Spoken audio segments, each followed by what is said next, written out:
ngã hầu mây mây cũng tốt đi tầm số khúc xa và gió lấy đi cha mềm đi sắc mê la như lá đón trên lên môi tung lên đi ra cái ống đó xì lô người môi thật xén xia đi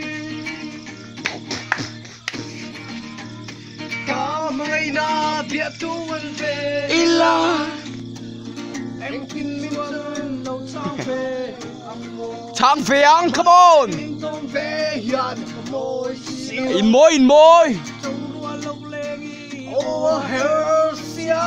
hair xiao lâu hair led lê trái sông hầu mây mây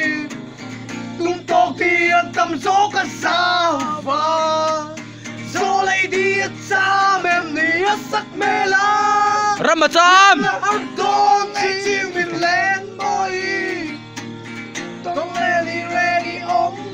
mấy cái gì nó thiệt lâu à sen lâu em là tụm mấy thầy bốc